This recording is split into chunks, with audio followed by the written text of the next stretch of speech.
Kathmandu Dream Piece. Trying to describe Kathmandu is like making a cross-section of sky and clouds, indefinable as the mysterious blue which hovers above our ancient memories, ever-changing as the cloud forms, advancing over the valley. Dreams of dragon claws dissolving like sugar in the oracular waters of oriental wisdom, only to reform in great mushrooms of future holocaust.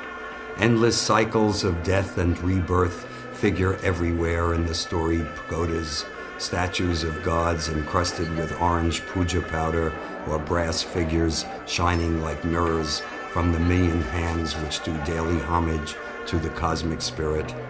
There where the common greeting is Namaste, I bow down to the God which is in you, where the dawn comes up over the peaks of crystal and ice, hastened by the sound of bells ringing everywhere.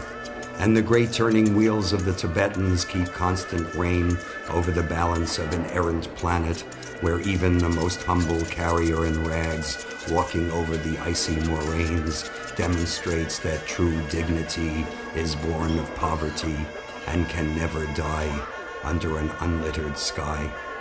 I remember ripped prayer flags flying in the mountain wind, and suddenly there was snow. I remember nights full of candles burning on every doorstep and roof ledge, and then the stones, every one of which has its own history, nor is there any flower without its place in the garland of giving.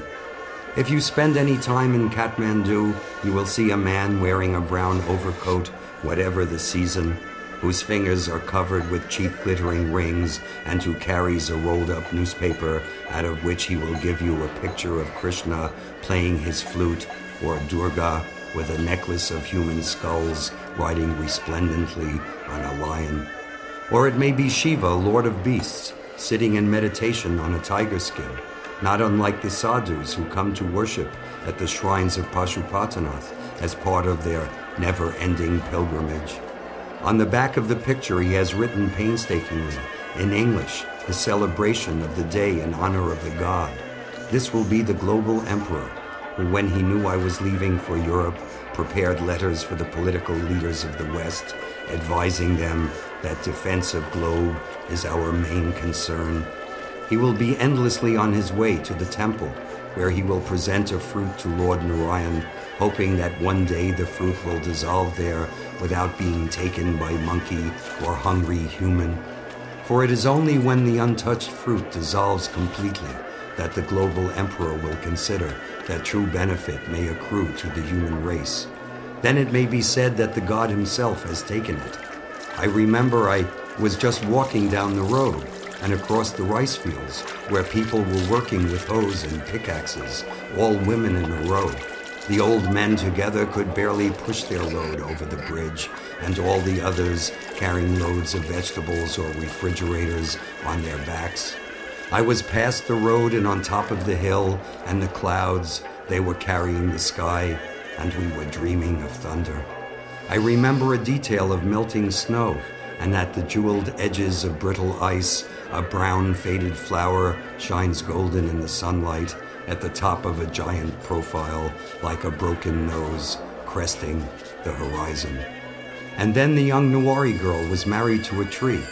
I remember pretending to sleep while outside a great slaughter was taking place, a hecatomb of water buffaloes killed by the king's men, and the king's palms dipped in the blood of sacrifice printed on a white cloth.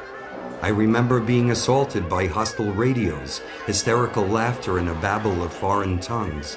I remember the blood in the streets, awaiting the last propitious rains, and then the sky full of kites, repenting of such ill-begotten caresses. And I implore the secret heart's rhetoric to spray this night with its golden sheen, in the memory of parchment unrolled and the sound of muffled drums calling us to unspeakable acts there on the shores of some fuming river, solitary and unknown, while pretending to fall asleep over the maps of future possibilities. Imagine all this perfumed with urine, And then another busload of tourists appears as if dropped from the sky, with cameras trained on each other as they stand in the marketplace, afraid of the cows and what is hidden within. For them it is only a stopover, a moment of reality between closing walls of industrial fantasy. But for the one who stays long enough to know the God within, for the one who learns to bow, if only once, for that one, the dream will never die.